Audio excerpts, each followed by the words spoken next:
seems like overkill.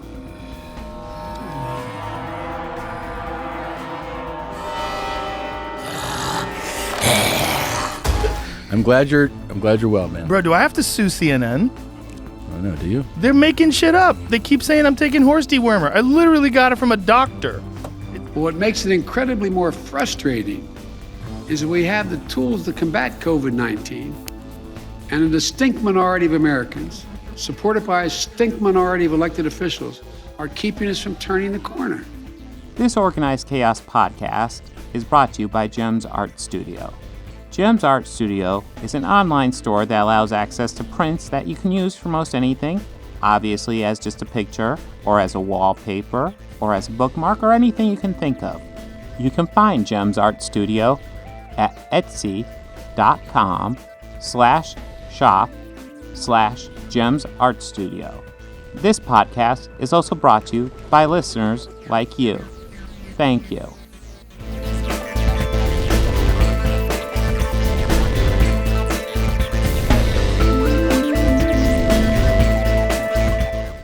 All right, so let's dive into the first X-Men movie. Yes. Not quite uncanny, but they were taking a leap at the time. Well, this is something to ask the channel, what old comic book movie would you like us to discuss? And the overwhelming favorite was X-Men. Last I looked, it was like 53% out of 5 options. This had over I'm a little half. disappointed that Steel hardly even made the top tier. I know, Steel was even close. Yeah, that was a Organized Chaos, personal favorite. We were really championing that one. I was dreading that one so bad. I was just ready for the horrible delivery. I'll totally confess I have not seen Steel. No interest in watching Steel. Maybe we'll end up watching it someday, but Come on, guys. Shaq. Oh, he's not a good actor. He's not. I mean, it's not better than Kazam. Where are we setting the bar? Well, I don't. Yeah, that is true. We didn't really make a parameter for it. Well, guess what? Steel didn't win. The first X-Men did. And yes. So, yeah, we've watched it. I think I want to point out first, before we get too far, I think this movie is kind of huge, because this is probably the first... It's not the first successful comic book movie. There's a couple that came before we'll kind of briefly touch upon. But this is the first one that everybody knew was a comic book movie that came out and was a pretty big goddamn success. Yeah, it was a hit. Yeah, it was this, and then a couple years later we got Spider-Man. And those two together really ushered in the point we're at now, where now we're getting burned out on comic book movies. Mildly. Yeah. Well, don't worry. Marvel only has 4 coming out a year now, which, if they're good, cool. Yeah. If they're good, cool. They're usually pretty good, but at the same time, I'm like, okay, I could use a break. And I feel weird saying that, because we did get a break. I'd also enjoy a flop, too. Maybe. Because it could just be like great trash and, just great. Well, we almost have to look at the DCEU for that, but except their flops aren't even entertaining flops. They're just bad. Like, but I mean, Superman? Yeah, that was kind of a groaner. Yeah. But I mean, lightning has struck with them, though. I mean, I think Shazam was a knockout hit. Yeah. Oh, yeah. And I kind of feel like not a lot of people really talk about that one. That one's awesome. I don't know why people don't talk about that one. I mean, that could just be my opinion, too. I mean, I think like a lot of the focus goes, like they say how terrible they are, and everyone focuses on the first Justice League cut, Batman v Superman. And my opinion, Wonder Woman 84, but opinions. Yes. Well, I mean, obviously, I just did my DCEU ranking, so that's the thing that's out there. Yeah. But yeah, the X-Men ushered this move. This was the first one. It came out 2 years before Spider-Man. This is about mutants in a world that hates him, fears him, and I guess it's true to the spirit of the comic book and the animated series. By the way, part of the reason this was made was because that animated series of the 90s was such a huge hit. I don't feel like people talk about that too much anymore. That thing's actually really good. I mean, I will admit that whenever these movies were coming out, I would base however the character portrayal was in the films off of the cartoon. And so, like, why I hated Gambit. Yeah. There's something to be said for that, because I've read a lot of the comics, I've seen most of the cartoon. I saw most recently, probably like 5 years ago, when my daughter was watching through it. My son hasn't gone into it. So if it's not Spider-Man, he's not into it.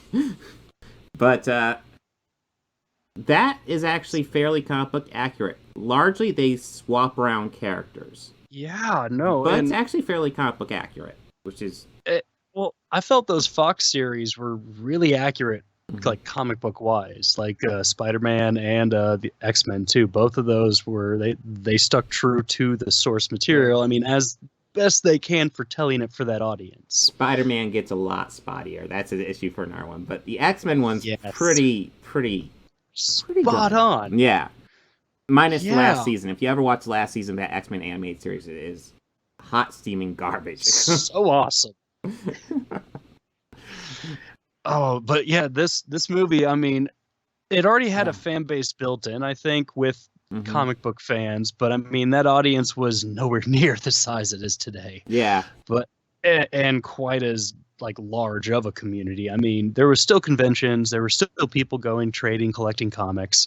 There's still your local comic book stores. But, you know, so like this movie was a big deal.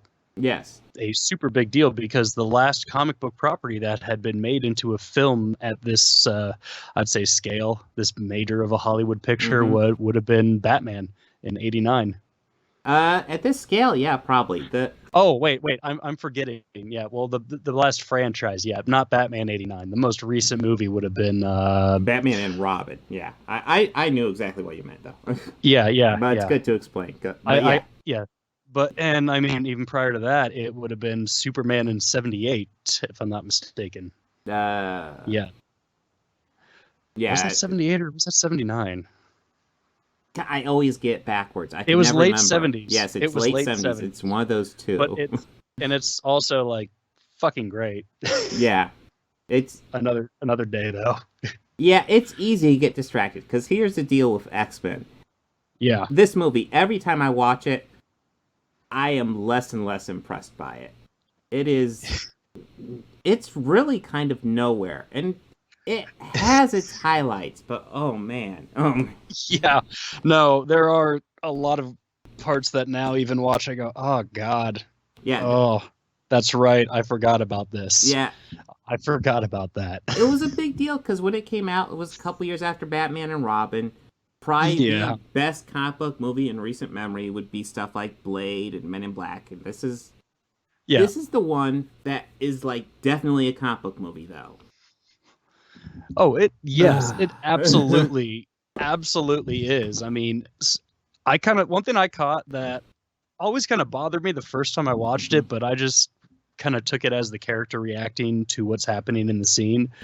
But that opening scene with Rogue, kind of a little campy at parts. Like, you talk about over where the top campy, yeah. Yeah. Everyone is a little over the top in that scene, even for what's happening. Well, it's all. I saw more camp in it this most recent watching. I don't know. I'm not gonna lie. I was kind of semi-checked out. Like, I'd have to force myself to get checked back into this movie. I don't remember being like that when it first came out, but now. No, I remember being like glued. Yeah, and this thing now it's just it has not aged well at all. The CGI has not. No. Well, I mean, it's still a badass scene when Logan cuts that fucking shotgun in half. Just because it's fucking Logan, like it's Wolverine. I mean, say what you will about the CGI in this. It's way better than the CGI in X-Men Origins Wolverine, which was 9 fucking years later. Well, like, that depends on which cut you're talking about.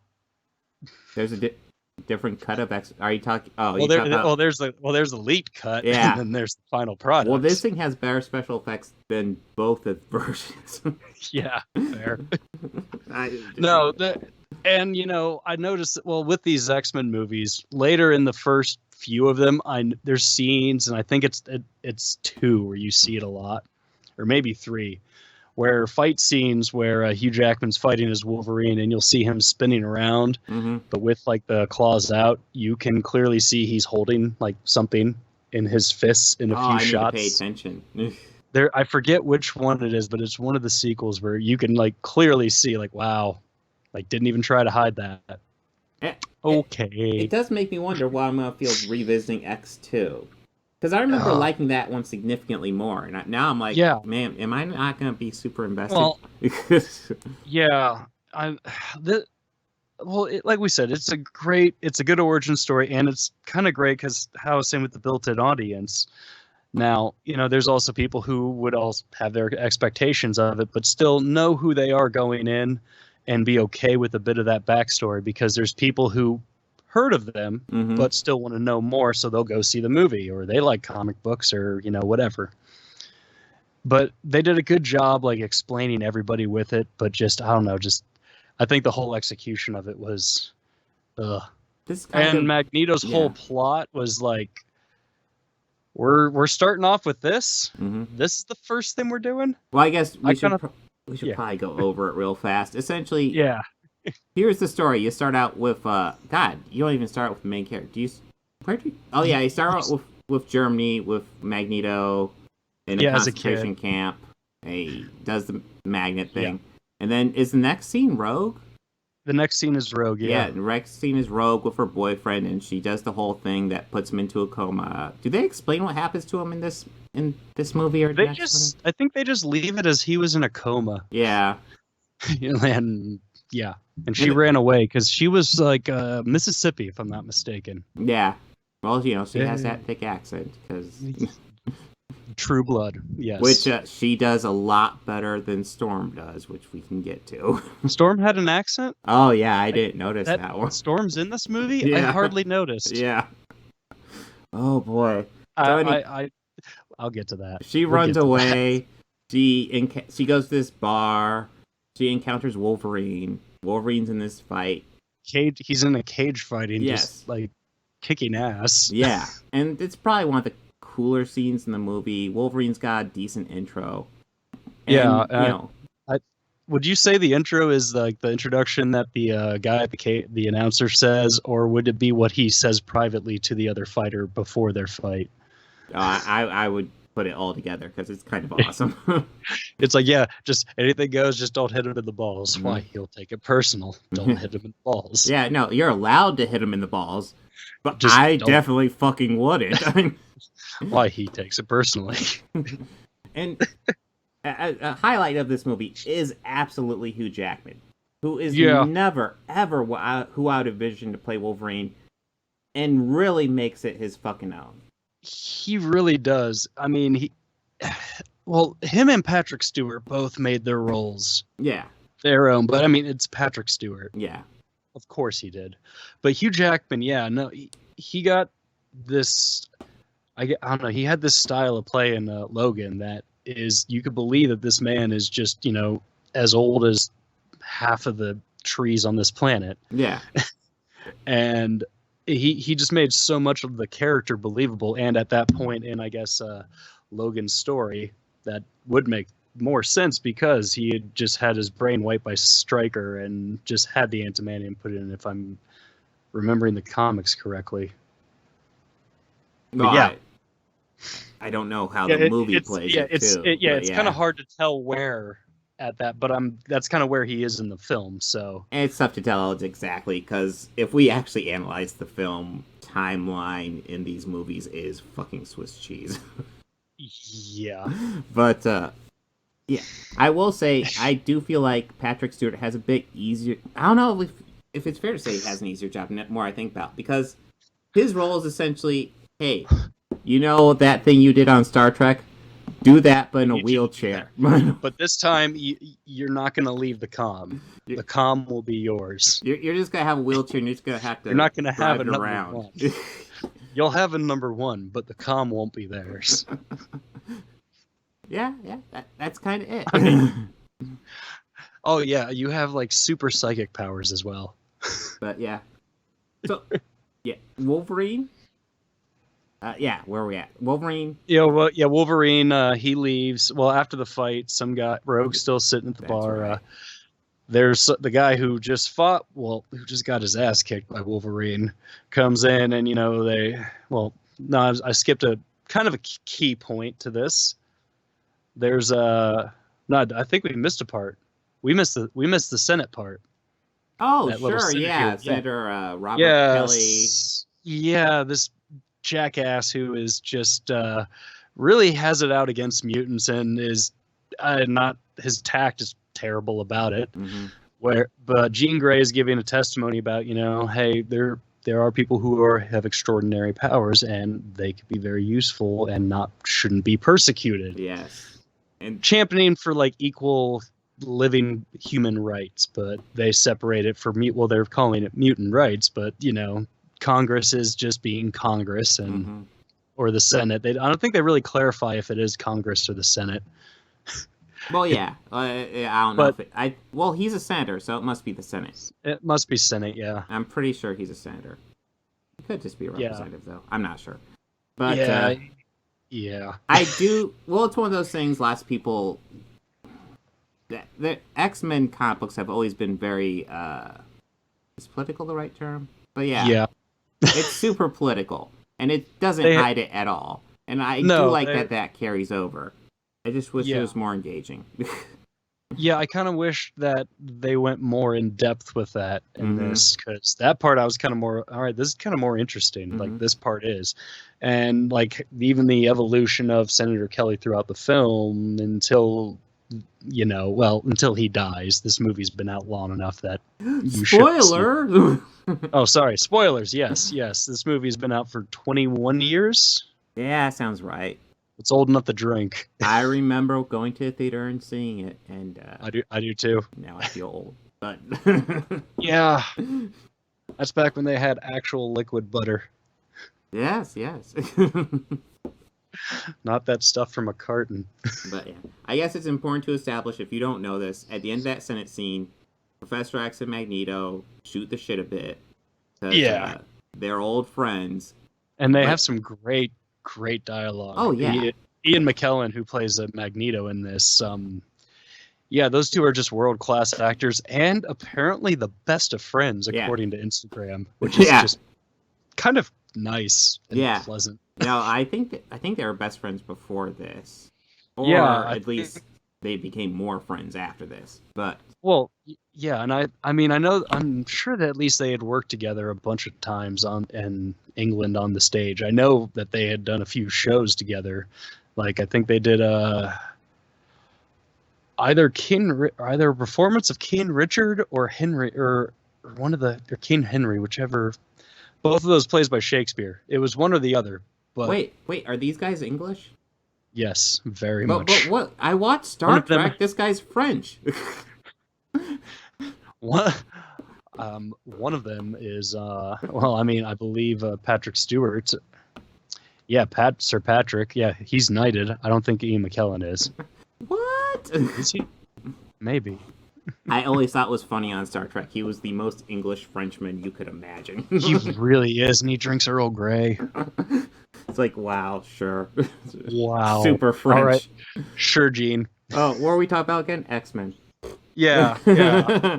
Sidetracked easily. Oh, God, because, okay. Yeah. So, after that, so the Senate, and, Rogue and Logan, they hear a report on the news about more talks of it and, how it's a quick escalating, controversial topic and stuff. This guy who Wolverine was fighting comes up, says, "I know what you are, freak," and he tries to fight Logan again. He extracts the claws, and it really groundbreaking at the time, like amazing, like brand new. Now just all right. It hasn't dated great, but at the time it looked great. Yeah, it looked great at the time. Yeah, now you can really tell the CGI, unfortunately. Yeah, but, he pulls his claws out and puts the middle one out just close enough to like almost puncture the throat. The bar owner puts a shotgun at his hand. He whips the other one out and breaks that shotgun in half with his other claw, like a badass. Well, yeah, because he's Wolverine. Yeah, because he's Wolverine, and you don't fuck with Weapon X. That sounds about right. Yeah. But anyways, after that lovely goodbye ceremony, he heads out to his truck with a trailer. Yeah, he's got his truck and his trailer. Yeah, and he drives like a little ways, and then I don't remember what makes him stop, but there's he hears something rustling around in the trailer. He just hears something. Well, he does have hypersenses, so he hears something, and of course, Rogue is stowaway in his back. And then she sits in the front for a little bit. They have a little get-to-know-you talk. Yeah. And then they get attacked by Sabretooth and certainly someone else. Is it Toad? No, it's Toad. It's Toad, yeah. Mm-hmm. Frogger. They get attacked by Frogger. Frog. Mm-hmm. Yeah, he's not a peace frog either. He's kind of an asshole. But, they get played by Ray Park, though. Yeah, Ray Park, by the way, awesome. I didn't put the photo in here, but I have a photo of myself with him. Cool guy. Oh. We're like this. I didn't just meet him once, I swear. I mean, I bet. He seems like a really cool guy. But to his credit, he does a good job here. They're just not much. Not a lot for him to do. Yeah. I actually don't think the guy who does Sabretooth is all that impressive, except for one scene that comes later, where he's pretty good. But they attack I hope Rogue. it's the scene I think it is. It's the train station thing. Oh, okay. It's not. Oh, it's not. What were you thinking? When Magneto goes to check on Senator Kelly, and Sabretooth tries to pull him back up, and he just stands up holding the jacket, starts to walk out. Magneto closes the cell on him. No, I'm just thinking of the scene where he picks up Storm, he just shoves her against the window, and he's like, "Scream for me." Scream for me. That's pretty badass. I'll give him credit for that one. Yeah. I still kind of like the way he played it better than that other guy. Ray of Schreiber. Yeah, better than Levi. He is a better actor, but Jesus he is a Christ. better actor, but God, he was bad in that movie. Everybody was bad in that movie. Holy shit. And yet somehow that movie's more interesting than this one. Yeah. All right, so... Oh, dear. So, yeah, they get attacked, and then Cyclops and Storm save them. Yay. Storm comes, she gets a snow tornado, and blows Frog up into the Arctic tundra skies, and Cyclops kind of shoots his beams, knocks some trees out, and Jean's there too, right? I don't think so. I don't think we see Jean until afterwards, where that's right. They're in like the infirmary. Who was piloting the jet then? Wasn't the jet just landed at that point? Yeah, they did just land. That's right. Because they carried them both back. Yeah, and so I think Cyclops. They get on the jet and they take him back to the school for the gifted. Yeah, I forget the name of the Xavier's School for Gifted Youngsters. That's right.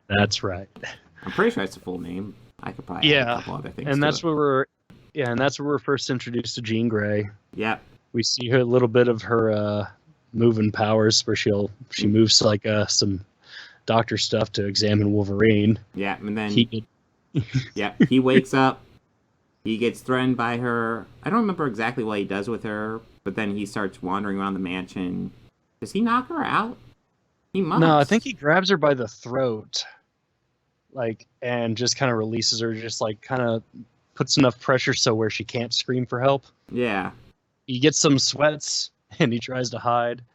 As he's running around the basement, Charles is in his head. Yeah. He's leading him all over the school. Such an invasion of privacy. Yeah. Xavier's always had that issue, though. That's just honestly what I felt like. Man, that's cool. Get out, man! Fuck off, Charles. And then, which he leads out of the basement to the school. He gets freaked out by a group of kids going from class to class, and he wanders into Charles's office. where they have their formal introduction and he introduces himself and the school. Well, it's worth noting, he's in the office, but he's actually teaching a class. He's wrapping it up. Yeah. And that's when you get introduced to the fact that this is all just mutant school, essentially. They're just trying to teach these kids how to use their powers and how to just be a part of society. Yeah. Which is, I mean, in theory, like, I don't see anything wrong with it. No, of course not. Those fucking freaks. Do you want to be on their bad side? I just think we should, What is kind of a nice payoff, but they really didn't pay it off like in a great way, but still kind of a nice payoff. Mm-hmm. Earlier in the Senate scene, we hear Senator Kelly mention a young lady who can walk through walls. What's to stop her from walking into a bank vault or a missile silo or the White House? The girl almost forgets her book, and she runs back, grabs it, thanks Professor again. He's like, "Have a good day, kitty." And she runs past Logan and right through the wall. Yeah, not exactly the payoff anyone was hoping for, but hey, you know what? But I mean, it's kind of like that's that kid that senator's scared of. Yeah. She seems fucking harmless. Yeah, terrifying. That might be kind of the point, but I think that was the point that Singer was trying to hit with that. Yeah, but essentially, we have Rogue essentially is already like in a class or something by the time Wolverine wakes up. So how long was Wolverine out? Knowing his healing ability, not fucking long. So this must have happened really fucking fast. Like an afternoon. They must have got her like, "Hey, we're going to take you to school, okay?" With his healing ability, they must have flew him back and got her all acclimated in class in like within 5 minutes. Got her registered for classes, got her books, got all of her assignments, got all of her supplies, got her sleeping arrangements made. Rogue, fill out your FAFSA now, before he wakes up. It's like 20 pages. Do it now! Man, that fast is no joke. No, that fast is a bitch. Fuck that. I hate that. I hated that. I did too. I hated it too. So how much money did your fourth grandmother on your father's side make? What? God damn it. Can we just ship him a vial of blood? Will this like expedite the process? I'll work on the pound of flesh. Yeah, I mean, that's going to take some time. It might be easier in the long run, guys. I mean, can that expedite it, IRS? Can you get back to me at that? Just tweet me back, Bobby Quarters 13. Just let me know, IRS. So anyways, but yeah. Oh my god. Anything but this movie. Yeah. Okay if I cheat and skip through and then we can go back to parts we want to talk about. Because I mean done. I am too. Like this movie. This. Go ahead. Magneto's got this big plan. He wants mutants to be in charge. So his big plan is he's gonna hook up Rogue to this machine to suck up her powers and to make all the world leaders mutants. Or it's like transfer his powers to her so she can use that machine and turn everybody into a mutant, which they tried it on Senator Kelly earlier. And it didn't work. It doesn't work. Well, it it turned him into Mr. Jellyfish. Yeah, for like, what? An afternoon? And then he and then he, turned into, Mr.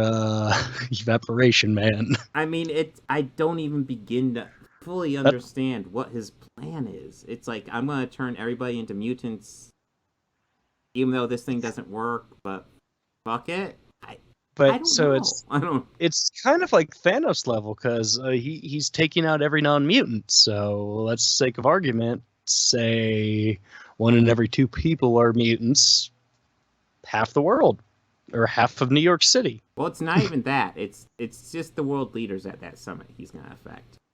So he's going to, take out some really top people. And then, like, you could make the argument, okay, so he's going to turn them into mutants, so they'll legislate for mutants. Okay, that could be cool. But it's going to kill them instead. Mm-hmm. Is there an easier way to do that if you don't care? Yeah, and all that really would do would just kind of prove all of the hate mongers. Yes. Politicians right. Yeah, just yes, it would. Kelly said. Yeah, his plan is complete fucking garbage. Okay. It's just, you're foolish, Magneto. You need to Yeah. just get in a group, maybe wheel yourself out onto a sunny deck somewhere. Mm-hmm. Well, that was the thing with Magneto, because I always thought the contrast between Magneto and Xavier was interesting. How Xavier is more of the idealist, and Magneto's kind of more of a realist. But at the same time, Magneto really pushed it way too extreme. Just like, dude, killing people's wrong. you can't do that. But it's not nice. Yeah, kind of. Magneto pushed it in the Nazi direction way too far. Essentially, he was abused by Nazis and kind of became one when he grew up. Yeah, he kind of used the same tactics, even almost in recruiting. Yes. I mean, he didn't really join me or else. Just just kind of entice. Like, hey, I know you're mad. I know you're angry. Why not let me help you take it out on those people? Mm-hmm. It's kind of how he did that the Fire Kid in the second movie. Yes, Pyro. A movie, another movie I'd much rather be talking about. Yeah. But, this movie. Yeah. Ugh. I'm kind of feeling like, we'll hit up a couple characters here. Because, someone who gets more attention in this movie and really gets ignored in all the other ones? Fucking Cyclops. And... yeah. The dynamic between him and Wolverine, I always thought was interesting in other mediums. And they are hinting at it here, but man, they obviously don't give a shit about Cyclops. I mean, probably... Yeah, they really did. I mean, there's that... I always remember this exchange, because, it's obvious Wolverine has the hots for Jean Grey, and Wolverine tells Cyclops, you gotta tell me to stay away from your girl. And Cyclops is like, well... He's like, she's my girl. If I had to say that, she wouldn't be my girl. Yeah, if I had to say that, she wouldn't be my girl. That's it. And that's perfect. You just ended the conversation right there. And then he turns around and says, stay away from my girl. Oh. Fucking blow it, man. Fucking fuck off, Scott. Yeah, it's like, no. You don't get to say stay away from my girl after you give that nice line. You nailed it right there. Now, I can't remember if this is like a blink and you miss it, or if it's a deleted scene, but I know somewhere in this movie, it could have been something on the cutting room floor, but there is a scene of the television, and they're interviewing a Dr. Hank McCoy. I know that was footage, but then he was later introduced in the third film.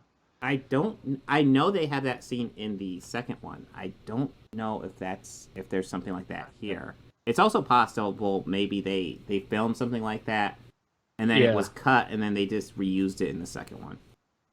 Oh, I think my camera's about to die. Oh, do you need to plug it in? I might need to. Okay, go battery. Ahead. Yeah. I'm probably gonna rail on Storm for a moment. Oh, okay. Just remember that Halle wanted a bigger part. Yes. Well, Storm. We got Halle Berry here, Academy Award-winning actress. And she is, you couldn't tell she won an Academy Award here. Granted, her role is very minimal. She's one of the most powerful X-Men. And there's not a whole lot for her to do. And she's trying to put on an African accent, and it really stilts the shit out of her performance. And what is shocking is that after this movie, she drops the accent, and her performance as Storm is vastly better just for that change, just for dropping that accent. But in this movie, God, I am so just not interested in anything she does, and she doesn't have much to do. And let's see, who else? What other characters we got in here? Yeah, I think those are the major characters. I guess Rebecca Romijn, she plays Mystique. I don't recall any iteration of Mystique before then needing to be naked. But, yeah, she's naked here for reasons. there's kind of an idea behind it, which kind of makes sense, although they don't really explain it here. It really gets explained in First Class a lot better. And the idea is that she's mutant and proud. She's not hiding who she is. Although I don't know how clothes really necessarily stop that. Because, I mean, in the show, in the comic book, she wore clothes. It was just, mutate clothes, whatever she needed. Here she just walks around naked. It does make you wonder, makes you wonder about Bryan Singer quite a bit. That is a whole can of worms I'm not planning on diving into, but, yeah, Bryan Singer, overrated director, as well as many, many other things in his, repertoire. And I'll give, Bobby a moment here and then see if he has any final thoughts. All right, so okay, cool. So whenever with final thoughts, I gave my thoughts on Storm. I thought she sucked here and was much better in the other movies. You thought she was good here? Huh? You thought she was good in this? No, I thought she sucked here and was better in the other movies. I mean, horribly, horribly underused. But then again, what the fuck else is she gonna do? Yeah, you're not right. I get the fact that, at that point, Halle was like, didn't she just win an Oscar for Monsters Ball? No, or that was around after that this. time? This was after this? Between the second and the third one where she won the Oscar. Was this before or this was before Catwoman? Yes. No, Catwoman's kind of interesting because she was like, I don't want to go back to the X-Men movie because I'm doing this superhero movie, Catwoman. And then that movie fucking bombed. Just Jesus Christ, Sharon Stone smoking hot in that and still couldn't save that movie. Yeah, that movie is cratering every imaginable way you could fathom. Holy shit. Dear God. And all of a sudden she's back in the X-Men movies. It's like, oh, you know where I said I want out? No, I want back in. And I want a bigger part. Yeah. And she won an Oscar, so she could ask for that, but... Oh, by that point, yes, she can. And at that point, they were also very fortunate to have her. Yeah, they kind of lucked out casting her.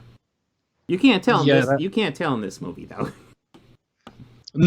No, she's very much still like new to a lot of it.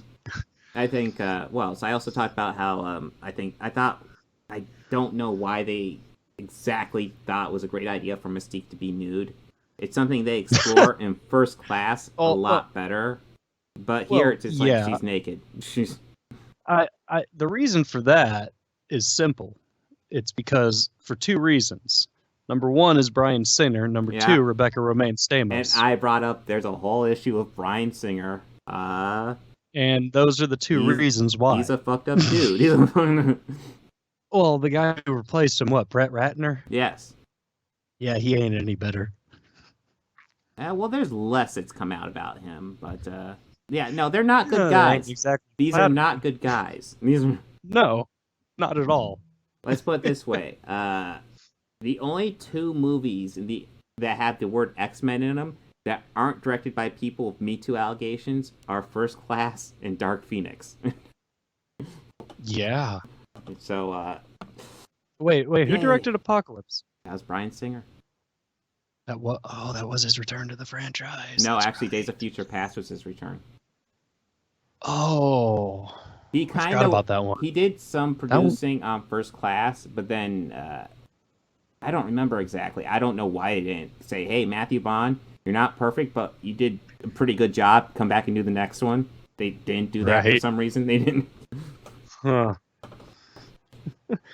All right.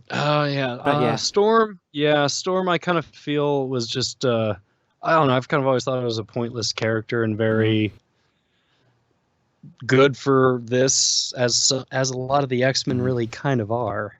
Well, that's always my opinion of the X-Men. They're kind of like a group of certain specialists. I didn't realize I found my X-Men shirt today.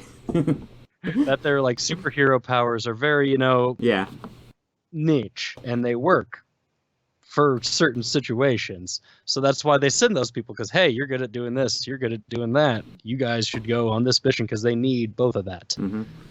Well, that's that's also what I've gathered just from the cartoon itself too. Mm-hmm.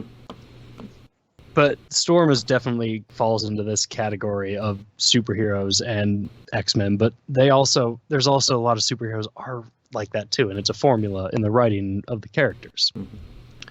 But I don't know, just she wasn't good. I mean, her biggest line or biggest moment, I think, in that is like, you know what happens to a toad when it's struck by lightning? Mm-hmm. Same thing as everything else. I mean, you didn't have to finish that. It's kind of.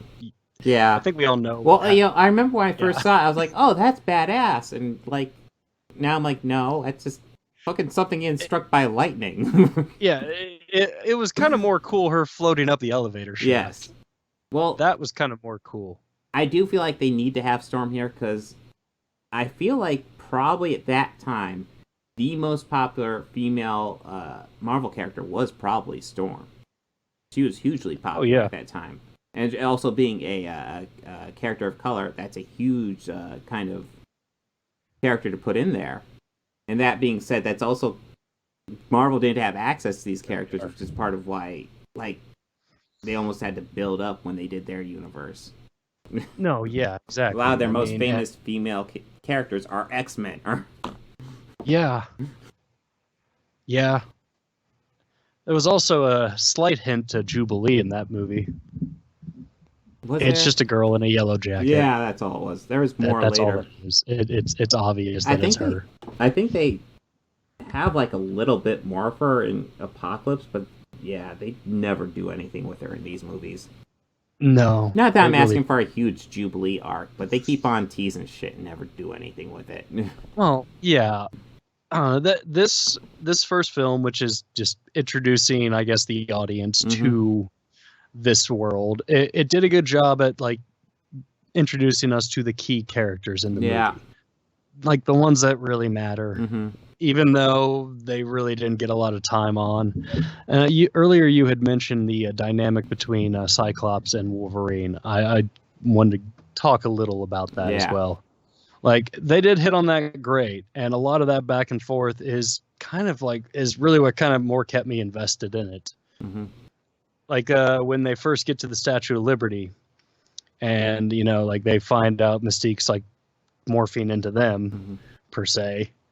And, you know, once they defeat her and they find it, you know, they reunite, and he's like, hey, prove it, you're a dick.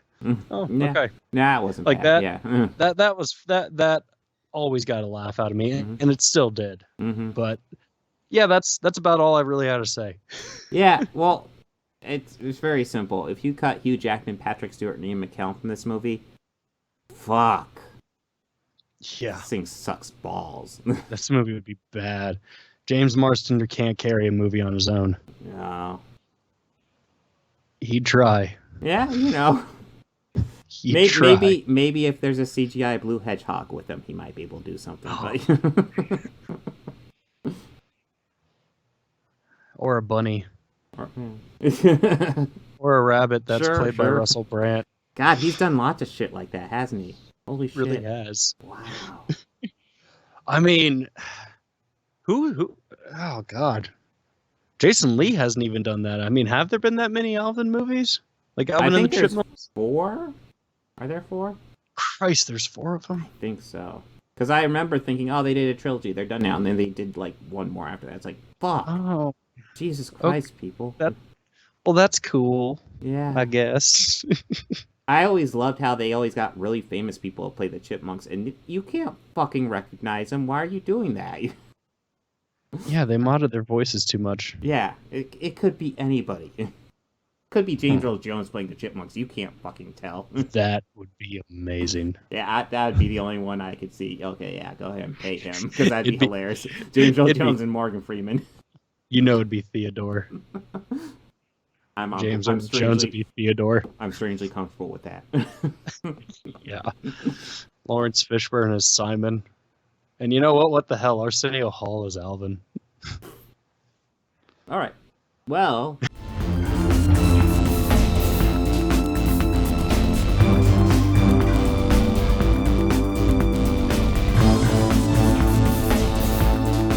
I want to go ahead and add some audio credits at the end here. The theme music you're hearing at the beginning and end of this podcast was written and performed by George Janssen, a very good friend of mine. And my current Patreons are Fel Martins, David Lara, and Lindsay Pankhurst. If you'd like to become a patron, go ahead and follow the link down below. Anything you can provide would be incredibly helpful to this channel. We're barely limping by right now. I'd love to make this my full-time job. I'm miles away from that right now. So any help you could provide, just $1 a month would be amazing. You know you want to. All your friends are doing it.